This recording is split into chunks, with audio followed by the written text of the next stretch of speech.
Hello, I'm Nora, and welcome back to Novels with Nora.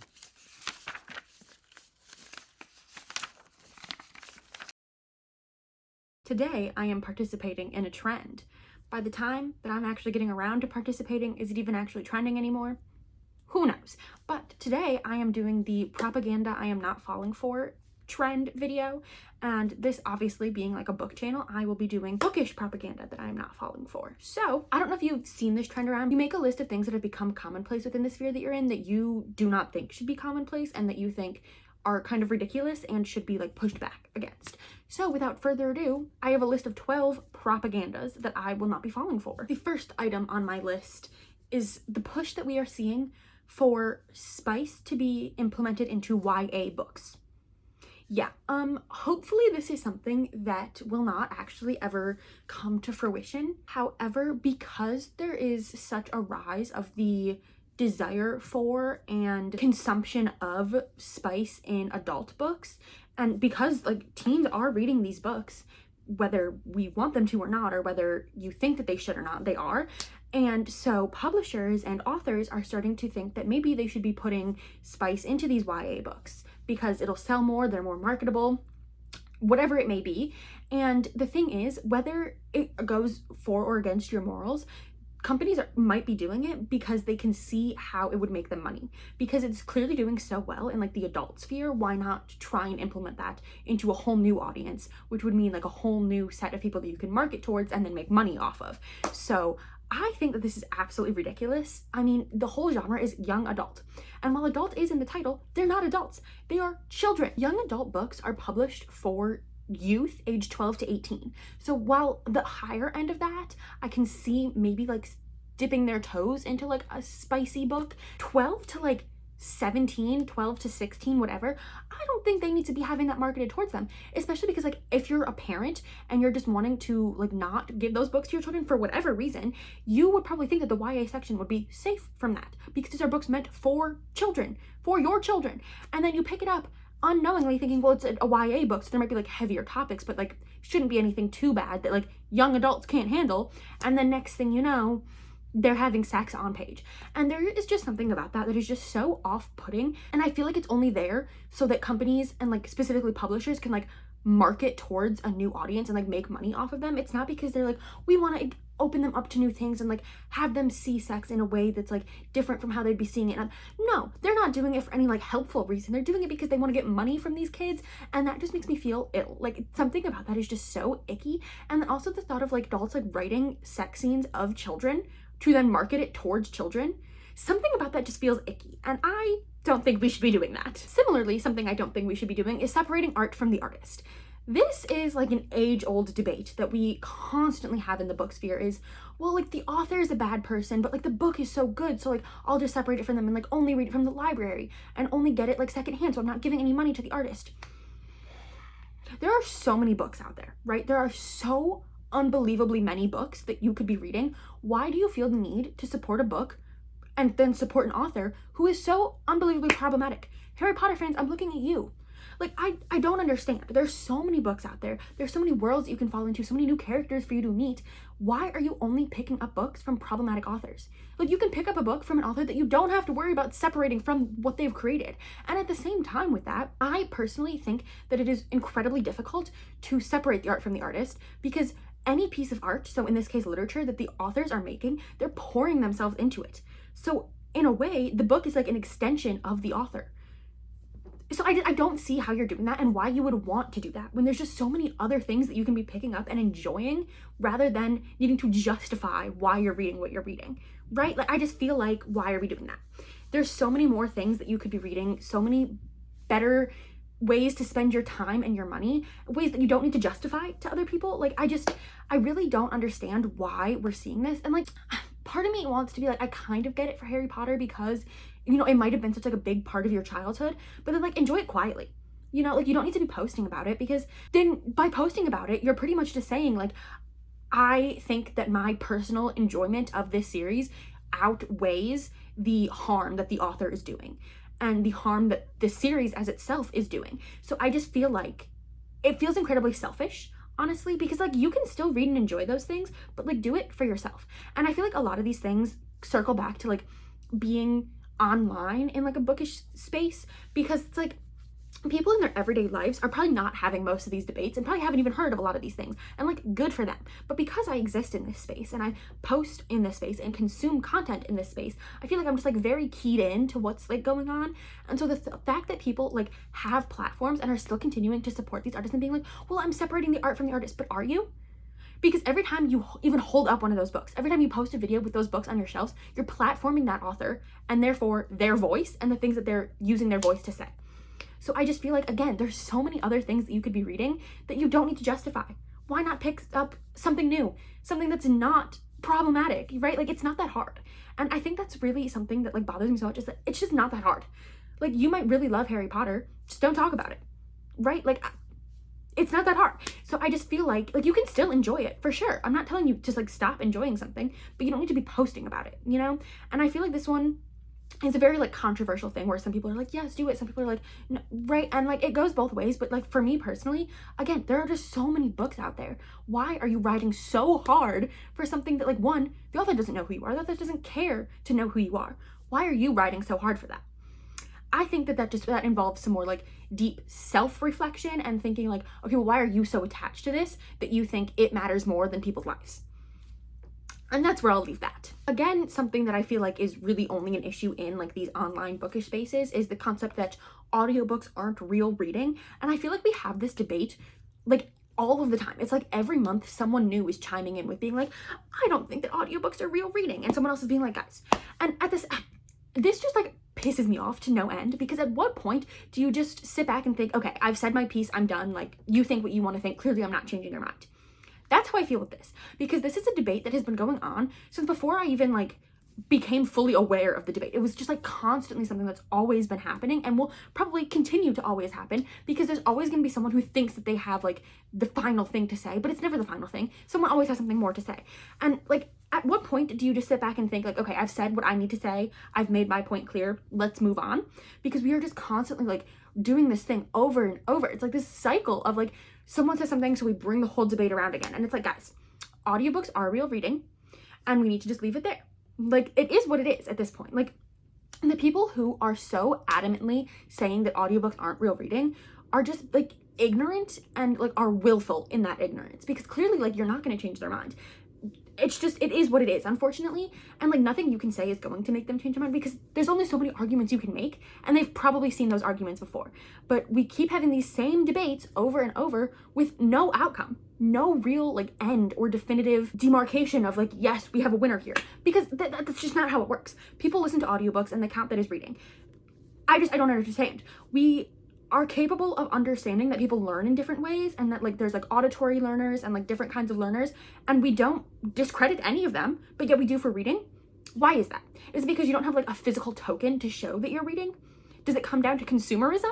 Because it kind of feels like it does. So at the end of the day, it's just like audiobooks are real reading, and I don't know why we're still having this debate. So I will be moving on from this. I'm getting a little heated here because these are all things that I feel like we just keep talking about and we never like move on from, because people just keep bringing it up. And it's like, guys, at some point, let's move on to something else. Let's do something better with our voices and with our platforms. So this video is just like kind of a way for me to rant. So I hope you don't mind. I have a lot of opinions, okay? The next thing that I want to talk about is the concept of people being like, hardcovers are better than paperbacks, or transversely, paperbacks are better than hardcovers. Why don't we just let people enjoy things? Truly, why don't we just let them enjoy things? You might prefer a hardcover, good for you. Someone else might prefer a paperback, good for them. Why are we making this into a thing, right? Like, I don't understand. Like, I read paperbacks and hardcovers. I like a paperback because it's cheaper, and sometimes I like a hardcover because it looks a little bit better on my shelves. But I own both because they're both still books, you know? Like, I don't understand why we keep doing this. It's just like, at some point, it just feels like you're just trying to like make a bigger deal of something that does not need to be a big deal. You know, like, I really do not understand why this has become such a thing that it is. It's like, some people enjoy paperbacks, some people enjoy hardcovers, some people enjoy both. And that's what it is. Like, there should not be anything more to it than that. My current read is this really thick hardcover, and it's absolutely stunning, and I love it so much. But it's also really hard to read, honestly, because it's like a 500-page book. So when I have to hold it open, I'm like, oh, my thumb starts to hurt because I'm holding this giant thing. But at the same time, like, that's a hardcover issue, so I could just pick up a paperback. But then there's also paperbacks like this that are incredibly stiff, and you like have to crack the spine in order to read it. So like each option has something wrong with it. And it's just, you know, it is what it is. I feel like this one is really just, it comes down to like, you can just enjoy things. Like, you don't have to make a big deal out of it. You don't have to say, well, I enjoyed this, so it's better than something else. Right? Because it's like, that hardcover, hard to read. That paperback, hard to read. That doesn't make me stop liking either of them. It's just like, it is what it is, you know? So it's just, I think that's how a lot of things on this list are. It's like, I don't understand why we've like blown things out of proportion and made it as big of a deal as it is. It's like, some people like hardcovers, some people like paperbacks, some people like both. Again, I don't understand why we're making this such a big deal. It's like, if you like reading hardcovers, good for you, read them. If you don't like reading paperbacks, don't read them. Why are you making this a big deal? Exactly. Next is something that really grinds my gears, and it's like the notion that reading a certain genre makes you a better reader, or more broadly, just the concept of a better or good reader. Like, that doesn't exist. Reading is reading, you know? And you might think that you're learning more from nonfiction than you are from like a romance book, but at the same time, there's like real world concepts in fiction. So reading one doesn't make you better than someone who reads something else. And a lot of times we see this directed at romance readers, specifically who are typically women and who women usually write these types of novels. So it's like, it's really just rooted in misogyny. And I have like a whole video planned to talk about the misogyny of thinking that romance books like aren't quality content. A whole thing that I could get into. Like, just the idea of thinking that because you read nonfiction, you're better than someone who reads fiction. Just say that they're having more fun than you. Just say you're jealous of the fun that they're having. Like, I don't understand. This again comes back to the concept of just because you enjoy one thing doesn't mean that it makes you better than someone who doesn't enjoy that thing or enjoys something else. Right? Like, I read all genres for the most part, and like, yeah, that is what it is. I don't think that I'm better or less than other people because of what they read. Do I think some people are cooler than me because they're reading cooler, more niche books? Sure, but I don't think they're better than me. I don't understand where these concepts are coming from and why they've become so widespread. I'm really not sure, but like, this one really, really grinds my gears because it's so deeply rooted in misogyny, because it's almost always men or women who don't read romance criticizing women who do read romance and who write romance for thinking that they're just reading like silly romances. There's real world concepts in there. Like, I don't understand why we're making it seem like it's not good to just be reading. And when you say things like this, you're not encouraging someone to pick up a different genre. You're just discouraging them from reading altogether. And that is something that I will not stand for. So I just feel like, just let people enjoy things. I think that's really like the culminating aspect of this video. Just let people enjoy things. Like, it doesn't have to be some like tiered ranking of what's better than anything else. It's just let people enjoy things. Let people have fun reading. Make reading fun again. The next piece of propaganda that I will not be falling for is the concept that reading isn't political. Oh my goodness. I don't even know where to start with this, because again, this is something that we've talked about so much in the book space, and it's just like gone around and around and around, and someone always has something new to say. And it's like, I don't have anything new to say. I'm just going to repeat what's already been said, because at this point it feels like everything's been said. Reading is political. Authors put aspects of themselves and the worlds around them into the books that they're writing, and especially given our current political climate, we are seeing so many of the things that are currently happening reflected in the books that we're reading, and we're seeing things that we've read reflected in the world that we're seeing, because no one is coming up with like a purely, completely original, fully from their brain concept, because they're always putting aspects of what they know into their books. So yes, reading is political. And that, I feel like I can't say much more than that, because it really is. The aspect of reading, like the physical action of reading, is incredibly politicized. The fact that our government is trying to shut down libraries and completely defund them is political. Supporting your library is a political act. It's an act of political resistance to pick up a book and educate yourself even in that way. Even if you're reading romance, that is still a political action, because you are choosing to read. The fact that you can make the choice to pick up any book that you want is political. And I could go on and on and on about this, especially as a future librarian, but like, let me tell you, reading is political. And I see why people don't want it to be, because they want reading to be an escape. But at the same time, I can't ignore the fact that reading is in fact political. And it's like such a deeply politicized action just to be able to read. Like, it's a privilege to be able to read. And the people that don't see that, I fear, are too deeply steeped in their own privilege to be able to see it. Moving on to a bit of a lighter note, owning several copies of one book, specifically special editions of a book that you have no intentions of touching. And I am guilty of this too. I feel like especially in like the early 2020s when book boxes and special editions were like really just like churning out, it was such a like phenomenon to just have so many special editions and just collect them and have like shelves full of like sprayed edges and like special editions and all of this. And I see why that is. Like you feed into the FOMO of like, well, I might really like this book and I want to have the special edition on my shelves. And like, that's fine. Having like 1 or 2 special editions of like your favorite books, completely understandable. But collecting special editions just to put them on your shelves, that to me just feels like, why are we doing that? Late stage capitalism will kill us all. I just don't understand the point of owning books just for them to sit there on your shelves. Like, yes, they look pretty, but at the same time, the content of what's inside that book is so much more important than how it looks. You know, like, don't judge a book by its cover. We all know that. And like, obviously some covers are better than others, but it's the content of the inside of the book that actually matters. So like, why are we doing this? And it's like the same thing with like how every book has like some kind of special edition, some kind of sprayed edge. At what point is it not special anymore? You know? And so I just feel like having so many copies of one book just sitting on your shelf, right? Like at what point are you going to be like, you know, I need to make space for other things. I have 3 copies of this one book. Let me move one out. So it's like, what are we doing? It's just like the capitalism. It's really getting us. Please use some critical thinking and think, do I really need 3 copies of this book or will 1 or 2 suffice? You know, because like I have special editions of some of my favorite books. So I have like 2 copies each of some of my favorites. Sure, there's nothing wrong with that. But I've read those books and I really enjoy them. But owning the special edition just for the sake of owning it and then having multiple special editions, especially books that you haven't read yet, what are we doing? I'm not really sure how to word this next point, but the idea that BookTok only talks about like the same like 3 books over and over, and like I can see why you would think that, because when you first get onto BookTok, especially if you like the only things you know of BookTok are like when you walk into a Barnes and Noble and see the BookTok table and it's like the same books over and over, I completely understand why you would think this. However, if you take the time to really like ingrain yourself into the sphere that is BookTok, you'll see that there are so many people talking about so many books. And so personally, I will not be falling for the propaganda that, oh, you read BookTok books, you're on BookTok, so what are you reading? Sarah J. Maas and Rebecca Yarros, that's all you read? Like, yes, those are the popular books, but at the same time, there's so much more than that. There's so many creators on that app and on BookTok specifically talking about so many different books.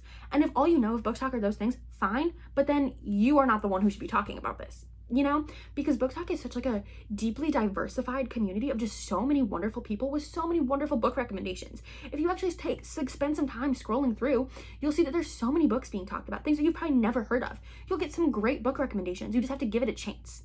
And I think that like the concept of BookTok has been so stigmatized into like white women talking about books by white authors that are like so popular. And like, yes, that is a problem. And yes, I see why people think that way, but like just give it a chance, you know? Give creators of color a chance. They will recommend you some of the most amazing books that you've ever heard of. And so I think it just like comes from like a very like white centric perspective. So if you just like actually take a chance to like scroll through, you'll actually find some things that are really great for you. Especially because like that's how algorithms work, especially on TikTok. When you first get on, it's gonna be like the most popular things. And as you scroll through and engage with certain things that you like and that are tailored to you, you'll start seeing more things. So I think this really just comes from like an uneducated, willfully ignorant perspective of you just need to like actually give it a chance, you know? So this one I have a little compassion for. I have some wiggle room in this one, but like just give it a chance and like don't speak on it if you are not like fully educated on it, you know? Similar to my earlier point of thinking that certain genres are better than others, judging other people based on what they read. Oh my God, this really just grinds my gears. And I'll be honest, this used to be me. I used to look at people who only read romance and be like, guys, like there's so many other great things out there, like pick up something else. But then I took a step back and realized, well, they enjoy reading romance. And I wouldn't want someone telling me, oh, you only read fantasy, sci-fi, pick up something else. Like I wouldn't appreciate that, you know? Like I might understand like, oh, like I see you wanting to recommend some of your favorites to me, but like I wouldn't be like, oh, yeah, I think that it really just, everything takes just like a change of perspective, you know? Just because someone only reads romance doesn't mean that they're a less than reader or that you have the right to judge them for that. They're reading what they want to read. So let them do that. And again, like I said, you're not encouraging them to pick up a new genre. You're discouraging them from reading altogether. And that really, I think is so icky. And like, let people enjoy things, please. If someone is reading only romance and they're clearly having a great time, don't get in their comments being like, ugh, another romance reader? Yes, another romance reader. And you should stay in your lane. If you don't like reading romance, don't read romance, but then don't judge other people for reading something just because you don't like it. Right? So like, again, just let people enjoy things. Let them have a good time. I read some romance, but I don't think it's like, it's not my favorite genre. I pick it up every once in a while, but I don't judge people who read mostly romance. I take recommendations from them because I know that they know that genre better than I do. So I think, again, it just takes like a change of perspective and understanding like, yes, they're reading romance, but because again, it always goes back to the romance genre because it's a traditionally like female dominated field, I guess. Mostly women are writing romance novels and then mostly women are reading romance novels. So it's seen as like less than other genres that have been typically dominated by men. And so it's just so upsetting to see that because it's like, you don't even understand how you're feeding into the misogyny of it all. And again, I have a whole video planned about this that I'm researching right now, but like it grinds my gears to no end because it's like, please just think about what you're doing. Like, you're not encouraging someone to pick up something else. You're just discouraging them from reading. You're making them feel bad. And we shouldn't be doing that. We should just be celebrating everyone for reading what they want to read. This next one comes with a caveat. I will not be falling for the propaganda of not using your library. Asterisks, if you have one within a vicinity of you. Because I understand that like having a library within walking, driving, like transportation distance of you is a privilege. And I completely understand that. I know that not everyone has access to a library. So obviously completely understand if you do not have access, this point is not for you. But if you live in like a major city or even just like a city and you have access to a library, but you're complaining about how expensive books are, library cards are free. You can walk your little self right in and check out like 50 books at a time, $0 spent, not a penny. And so I just think that like, why are we doing that? You know, because yes, books are expensive, but also that's what your library is there for. Use your library. They have like amazing books. And I did actually make a video that you should watch about why you should support libraries, and in there I talk about how if your library does not have like new popular releases and things that you wish that they would have, it's not because they don't want to, it's because they don't have the resources to do so. So by you supporting the library, you're also making it so that they can get newer things. And also if your library doesn't have the things you want, you can go in and request them to be sent from other libraries or to be purchased at some point. And the more that you do that, the more the library will realize that that's what their community wants, and then they will have more of those things. So really, they're tailoring the library to your wants and needs. Like, think how cool that is. Libraries are just amazing spaces, and if you have access to one, you should be using it. Point blank, period. I feel like I shouldn't need to say any more on that. Like, it is such a privilege to be able to utilize your library, especially as libraries are currently like under threat of complete defunding. So like, use your library, go in, check out a book. Like, it's so wonderful. I think everyone in the book space, if they have access to a library, should be using it and should be promoting that use instead of promoting like the overconsumption of these like 200 plus book hauls that we're always seeing like all the time.